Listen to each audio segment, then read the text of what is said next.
এ নিয়ে আমার ওই সময়টা এইসব জিনিস কিছু স্মৃতি রাখা। আর হয়তো ভগবানের ইচ্ছে ছিল ওই সময় সিসি ক্যামেরার কিছু ফুটেজ আমার ছিল, বাড়িতে লাগানো ছিল ওনার রুমেই। তো সিসি ক্যামেরাটাও কিছু একটা মোবাইলে দেখতে প্রবলেম করাতে ওই ফুটেজগুলো রাখিনি, হয়তো বা ঠাকুরেরই ইচ্ছা ছিল যেটা রাখলে দেখতে পরে খারাপ লাগতো। আমার মোবাইলেও যে কটা ছিল আমি ওগুলো ডিলিট করে দিয়েছি, কারণ দেখতে ভালো লাগে না এখন আর। তো অফিসের একটা ফুটেজ আমি দেখিয়ে দিলাম। অফিসে খুবই ব্যস্ত থাকি, তার মধ্যে একটু জাস্ট টাইম পাস করলাম, কাজেই ব্যস্ত ছিলাম, মোবাইলটাকে সাইডে রেখে সবার জন্য একটা ছোট্ট ফুটেজ আনলাম।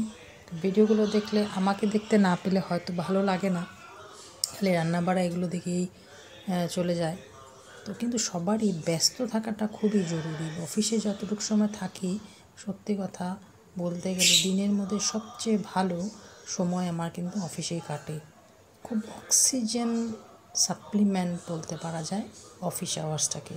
যাওয়ার আগে যথেষ্ট ব্যস্ততা থাকে, নো ডাউট, আসার পরেও থাকে, কিন্তু এই যে আজকে স্যাটারডে মোডটা অন্যরকম হয়ে যায় যে কালকে একটা বন্ধ পাবো, কী করব কী না এরকম ভাবতে ভাবতেই আমাদের সময়টা চলে যায়। আর আমার চুটকুরা আমি এখন ভয়েস ওভার থ্রো দিচ্ছি, আর ওরা এখানে আমি ওদের বেডরুমে এসে লাইট অফ করে ফ্যান অফ করে রেকর্ডিং করছি, তাও ওরা চিৎকার করে যাচ্ছে। বুঝুন আমার অবস্থা, ঘরে ওদের জন্য মোবাইল দেখতে পারি না।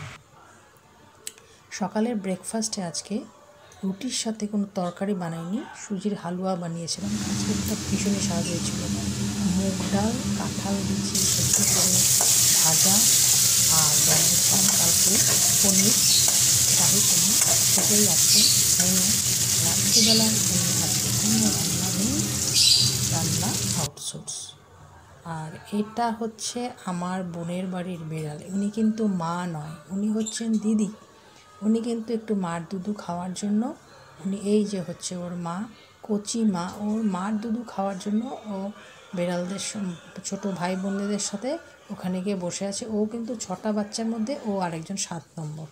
তো ইনি একটু মায়ের আদর পাওয়ার অপেক্ষায়, মায়ের আদরটা কার না ভালো লাগে, ওরও ভালো লাগে। ও কিন্তু ওদের মতোই চুপটি করে বসে আছে। এখন কিন্তু ওর বয়স না এরকম করে চুপটি করে বসে থাকার, কিন্তু ও কিন্তু ওই ছোটো ভাই বোনের মতো ও বসে আছে।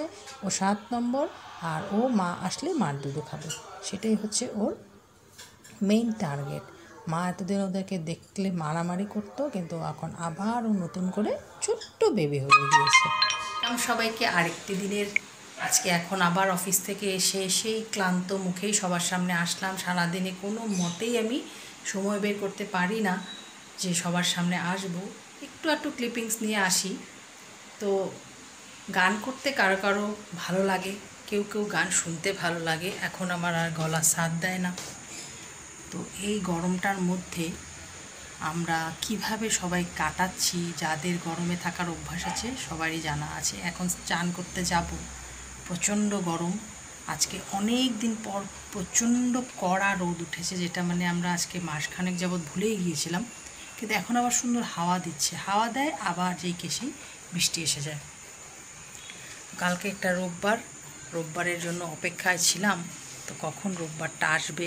তো রোববারটা আমাদের জন্য একটা অনেক ভাইটাল থাকে, তো নিজেরা ব্যস্ত থাকি, সেই জন্য আমাদের এই রোববারটা অনেক ভাইটাল। তো এই যে এখানে একটা গাছ দেখাচ্ছি, এটা আমার শাশুড়ি মাকে দেখতো, লক্ষ্মী বলে একটি মেয়ে, ও এই গাছটা লাগিয়ে গিয়েছিল। তো এখন ও আর আমাদের এখানে থাকে না, কিন্তু ওর গাছটা কিন্তু সবসময় ওর কথা মনে করিয়ে দেয়। আর আমার যে লাল জবা সেটাও ওই আমাকে দিয়েছিল। তো ও বিয়ে হয়ে গিয়েছে, শ্বশুরবাড়ি থেকে আসার সময় আমাকে বলেছে, বৌদি তোমার জন্য কি আনবো। তো আমি বলেছিলাম গাছ আনবে, গাছের সঙ্গে আমার সাংঘাতিক বন্ধুত্ব। তো গাছটা নিয়ে এসেছিলো, আর যখনই ফুটে মনে মনে কিন্তু একটা ওর প্রতি ব্লেসিংস যায় যে সত্যি আমার ঠাকুরের জন্য ও কি সুন্দর গাছ নিয়ে এসছে। তো আমাদের এই রুমটা এখন আগের মতো নেই, এই রুমটা খালি। সেটা হয়তো বা যারা জানেন, আমার সঙ্গে পার্সোনালি পরিচিত, তাদের সবারই জানা আছে যে গত 22শে মে আমার শাশুড়ি আমাদেরকে ছেড়ে চলে যান। এই রুমটা ওনারই ছিল। ওনার ক্লিপিংস আমার আগেও আছে, লক্ষ্মী থাকাকালীনও একটা খুব সুন্দর একটা ভিডিও আছে, সেই দিন আমি দেখে মানে অনেক দিন পরে মনে হয় মাকে আবার দেখলাম। তো তো ঘরটা খুবই খালি লাগে, সেইটাই কারণ আমার আবার ডেইলি ব্লগটা আরম্ভ করা যায়। সবাই দেখুক, সবাই কমেন্টস করলে একটু মাইন্ডটা ডাইভার্ট করা যায়।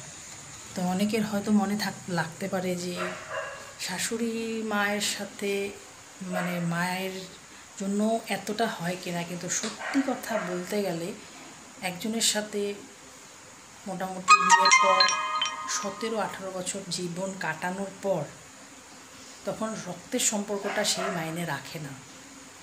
তখন সেটা রক্ত সম্পর্কের চেয়েও অনেক গভীর সম্পর্কে পরিণত হয়। নিজের মায়ের মতোই লাগে, ছোট বাচ্চার মতো লাগতো শেষের দিকে। তো ওনার কিছু কিছু জিনিস আমি দেখাবো। খুব একটা ভালো লাগেনি আমার ওই সময়টা এইসব জিনিস কিছু স্মৃতি রাখা। আর হয়তো ভগবানের ইচ্ছে ছিল ওই সময় সিসি ক্যামেরার কিছু ফুটেজ আমার বাড়িতে লাগানো ছিল ওনার রুমেই। তো সিসি ক্যামেরাটাও কিছু একটা মোবাইলে দেখতে প্রবলেম করাতে ওই ফুটেজগুলো রাখিনি। হয়তো বা ঠাকুরেরই ইচ্ছা ছিল যেটা রাখলে দেখতে পরে খারাপ লাগতো। আমার মোবাইলেও যে কটা ছিল আমি ওগুলো ডিলিট করে দিয়েছি, কারণ দেখতে ভালো লাগে না এখন আর। তো ওনার আমি কিছু কিছু জিনিস দিয়েই আজকে এই ভিডিওটা শেষ করব। আরম্ভটা সকালবেলা খুব একটা করতে পারিনি, কারণ প্রচণ্ড চাপ থাকে সকালবেলা যাওয়ার। তো কালকে রোববার, তো আগামী রোববারে অনেক কিছু করার প্ল্যান আছে, তো অনেক কিছু দেখাবো। এখন আমাদের একটা নতুন জীবন শুরু হয়েছে, প্রতিটা দিন যায় কিন্তু রোববার আসে মজা লাগে। কিন্তু রোববারটা যখন আসে সকালবেলা উঠে মনটা খুবই খারাপ লাগে। কারণ আগে ছিল কি রোববার একটা দিনই আমি সারাদিন ঘরে থাকতাম, সেদিনই আমি শাশুড়ি মায়ের তদারকিটা পুরোপুরি করতে পারতাম। আয়াদের সঙ্গে চলাটাও ভীষণ টাফ, কিন্তু এখন সেই জিনিসটা নেই, ভীষণ খালি লাগে এই জিনিসটা।